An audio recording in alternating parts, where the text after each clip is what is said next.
I could not wait to talk to you. You are the perfect guest for Monday. Because most people hate Mondays.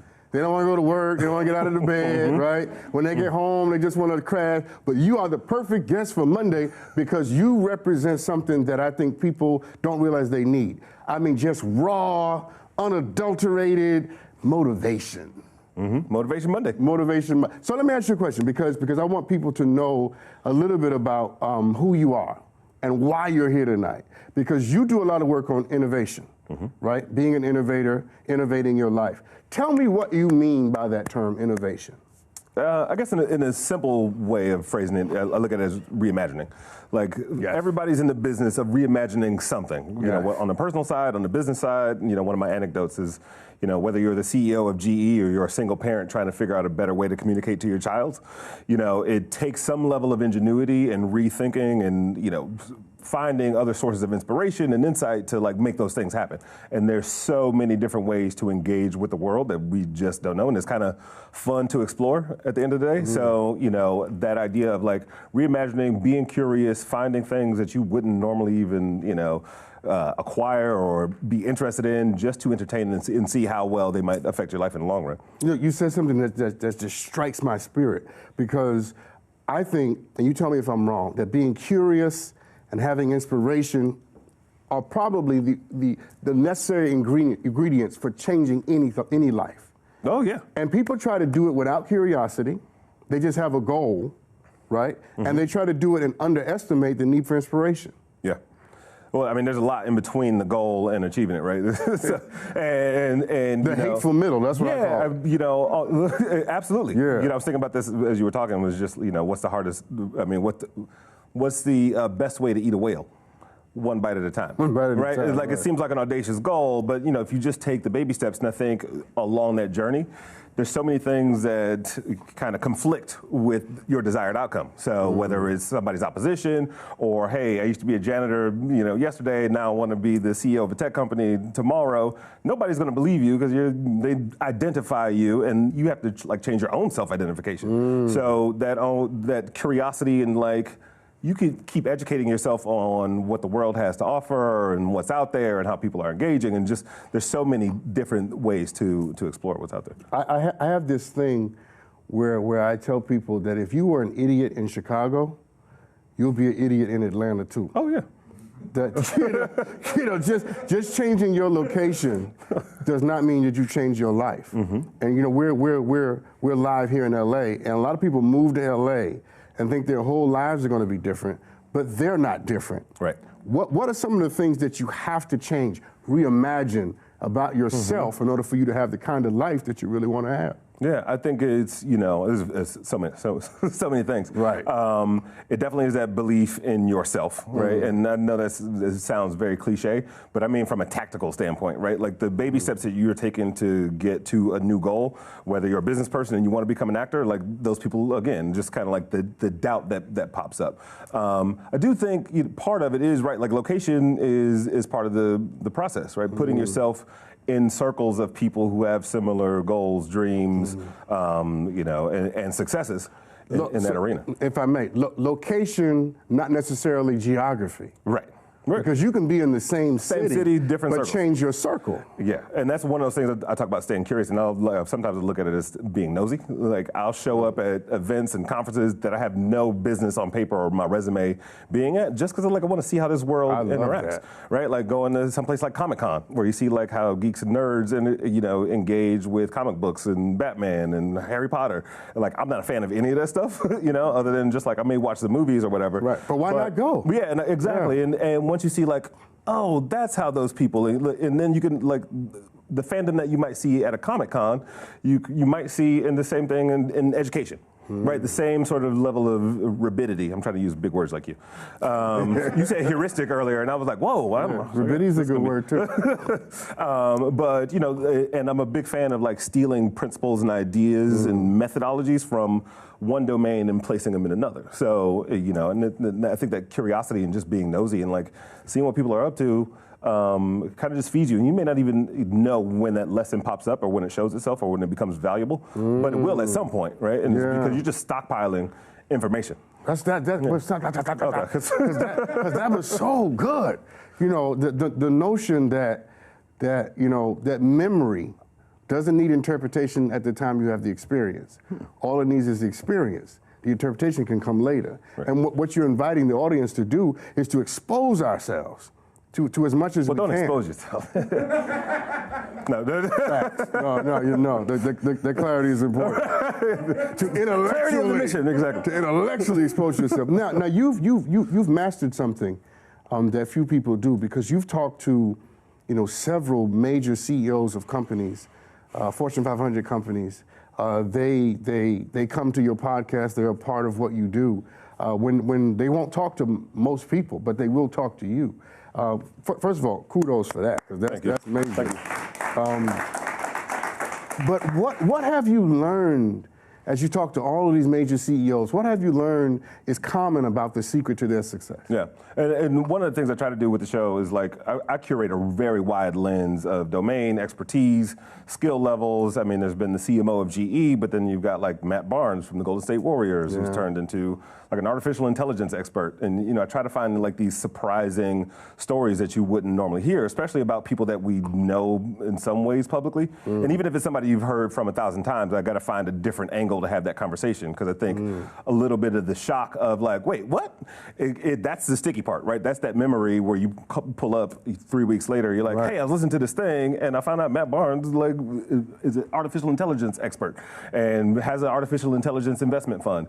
Because I think part of that, as a viewer, right, or a listener, it gives you also permission to change lanes or do the thing that is unexpected, and to chase whatever it is you're chasing, despite what's on your resume and what's on paper.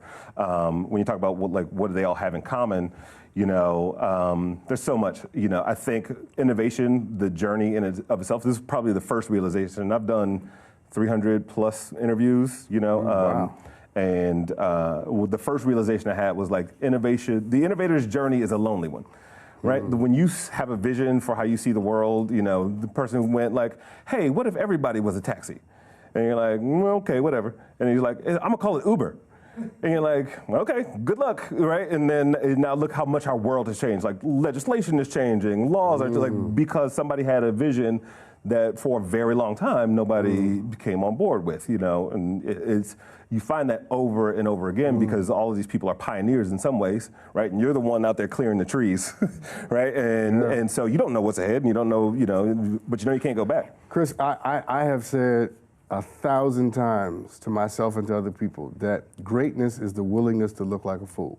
And if you are not willing to look crazy, you will never be great. That's the fun part, right? The fun, once you kind of let your hair down, I don't have any, but when you let your hair down, now it's and stop taking it so seriously. It is serious. Obviously, it's your livelihood, it's a vision, but find ways to have fun. Find people to have fun with along the way to lighten the load. I talk about in my book. I started off my career doing stand-up comedy. I did stand-up all throughout college, and then I was on the sketch comedy show and did that.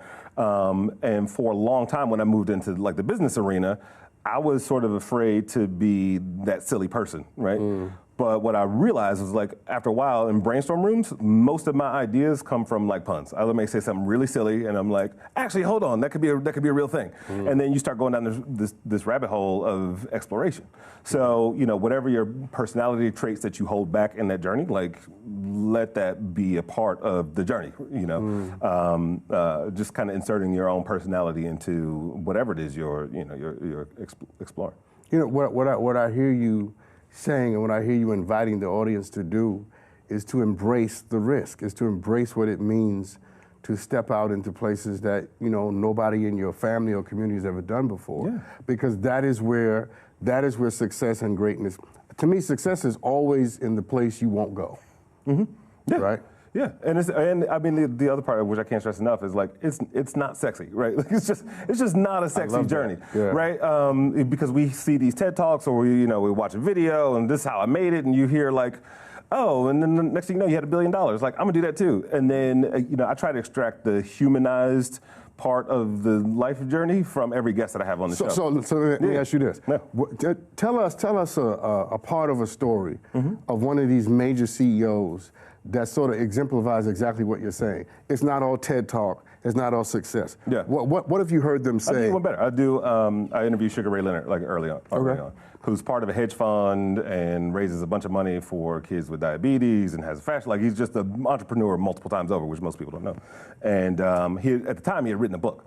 And so I was thumbing through the book of drug addiction, domestic violence, then he became champion of the world, and then he became back on drugs again. And I asked, I said, was any part of this hard for you to write? And he kind of thought for a second, and he was like, the very last thing I put in the book, he's like, and I asked my wife about this the night before it was like going to print, and it was the part where he was molested. He talked about being molested between the ages of like 10 and 13. And, and he said, he's like, that was the #1 piece of information people wrote back to him about. Like, thank you for sharing that, right? Because you find like these hardships that kind of form who you are. No wonder you wanted to knock somebody out, right? Like, it's like, right? And he said, I was 13 and I broke my brother's nose, like at sparring. But then at the same time, we start to demystify like, oh, you're the champ, you do push-ups, you run around the block. Like, I was like, tell me about the team. And he's like, oh man, he's like, I had people taking McDonald's out of my hand. Right, like, so when we put these individuals on these pedestals, we think that, it's hard work and determination. It's like, no, it's a team, it's surrounding, it's facing, your demons, it's so many different things that go into it. It's not a linear journey. Yeah. So. No, that's rich. Yeah. I think that's so valuable because, in your book, you talk about reinventing yourself. You talk about reinventing your life and yourself personally and professionally. Talk to us about what you mean as it relates to how one might reinvent themselves personally. I think personally it's just like, I have a tattoo on my arm, and I talk about this in the book, and it says, change the way you look at things, and the things you look at will begin to change. And for me, that's just a life motto as well as a business one. As if you're faced with a challenge at work, whether it's like an assignment or, a difficult person, or you have like a domestic issue and you can't figure out how to like argue with your spouse. It's like, how many different ways can I look at this problem? How many different eyeballs and different, thought systems can I bring into this issue? Right. Ask a layman, if you're working on, I'm making this up, but if you're working on like a science, invention, it's like, ask your grandmother, like if, what she thinks of it, and she'll give you the best way to simplify it. Because you're like, oh, now I understand it, so it's a blah, blah, blah. And you're like, oh, I probably should have said that. And you write it down, and that becomes part of your pitch, right? You simplify it and dumb it down. So I totally agree with that. I mean, I think there is no new knowledge without conversation. Oh, absolutely. There's no insight without conversation. Even if you have the best idea, you have to submit your idea to scrutiny and discourse. And anything that you have to protect from a conversation isn't worth the trouble of believing. Yeah. And I think that's also part of the risk. That's one of the things that people, when they don't want to share an idea, you want to hold something close to the vest.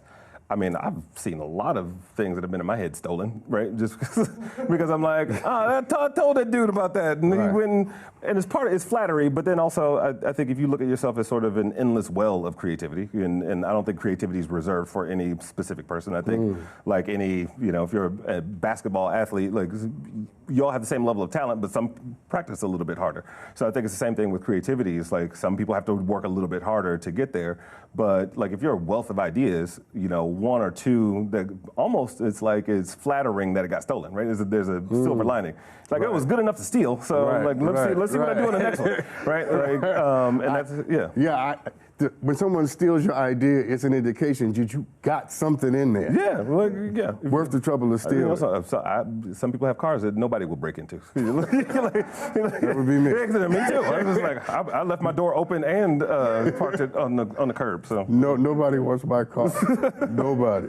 No, listen, because I think that people can often be successful and not even know that they are, because they are not rich or not famous or not whatever the word adjectives may be. Explain or define success and what it might look like. Yeah, I think success comes in small increments, and they add up in the end. You know, personally, like, there's been a ton of times in my career, you know, counting last week, where I'm just like, come on, man. Like, you know, like, I see this for myself. And, you know, definitely like 10, 15 years ago, you're like you have this vision, and for whatever reason, it's not happening, and it feels disappointing. But then when you I talk about this other concept in the book where I call it micro failures, right? We talk about failure. We talk about failure on a grand scale usually, where it's like, oh, I lost $1 million, or I lost my mother's house, or something like that. But it's a lot of times it's just those little annoyances. The dude that said he was going to give you, you know, $3 million or whatever the investment was, and never returned an email ever, right? And you know, or those sorts of that eat away at your enthusiasm. Right, and I think maintaining enthusiasm, despite whatever's, you know, in front of you, is key. So.